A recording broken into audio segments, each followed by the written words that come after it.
I'm Zim, and you're listening to the Helpful Photographer Podcast in collaboration with New York City Photo Safari. To register for a safari, please visit newyorkcityphotosafari.com. This question comes from one of our participants. How do you use the 150 to 600 millimeter lens without a monopod or a tripod? First of all, when you're shooting a long lens, you really should have some sort of support for it. The focal length alone pretty much demands a support just to get the stabilization right so you can get a sharp image.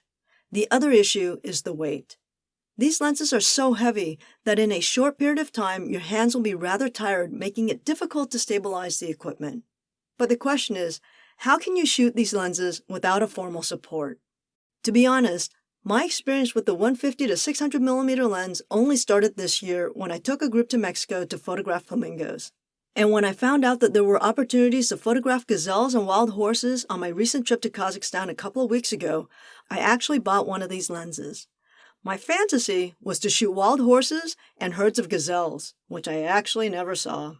I did see a few gazelles and plenty of horses running wild, but they were not quote-unquote wild horses. For the most part, I found myself shooting without a monopod.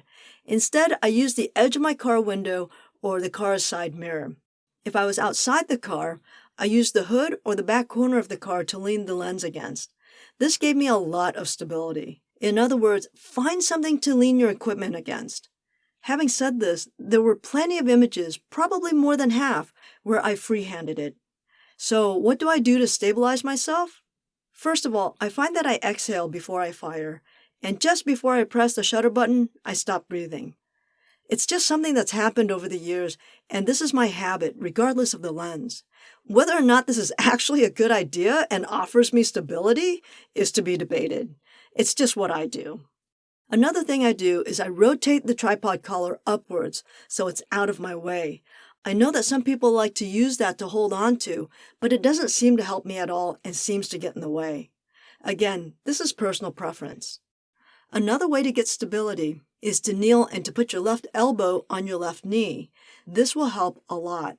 I now carry a knee pad just because I'm tired of accidentally kneeling on a rock. If you can't be close to the ground and you need to be standing for your shot, you can rest your elbow against your body for stability, but this can only go so far. By the way, this assumes that you know how to actually hold your camera properly.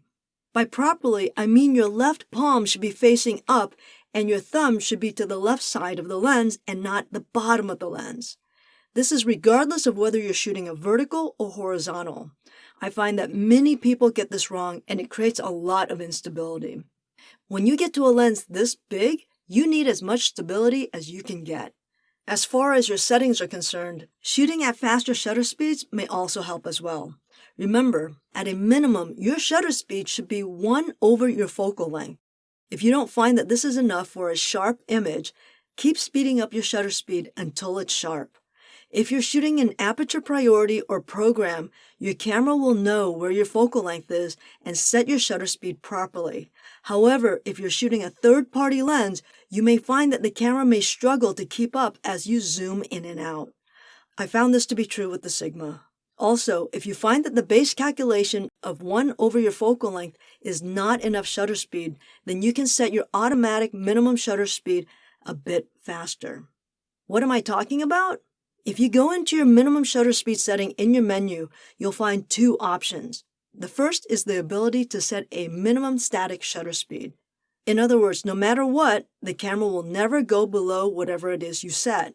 The second option is to allow the camera to set it automatically based on your focal length. In the auto minimum shutter speed setting, you'll find the ability to tell the camera to always bias a little bit faster or a little bit slower. In this way, you can fine-tune the camera for your particular ability or needs.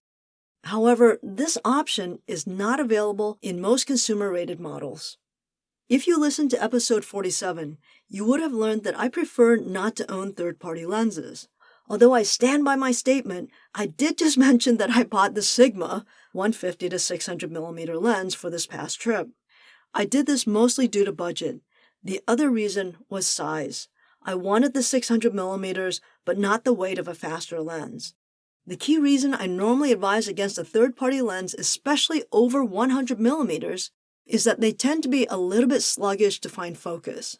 Although I have nothing to compare this lens to, I did find this to be the case. One way to help your lens along is to roll the focus ring manually to get it closer to where it needs to be before putting it up to your eye. Before I finish up, here's a pro tip. If you have a lens like the Sigma, where the rubber ridges on the zoom ring are a bit deep, put a large band-aid on the palm of your hand where the ring hits your hand. This will make it a lot more comfortable to use for those long shoots. Another thing you can do is to buy a silicone sleeve and to put it around that part. This made a huge difference for me. I'll put a link on the site. All right, that's it for today. I hope that was helpful. Until next time, keep on shooting.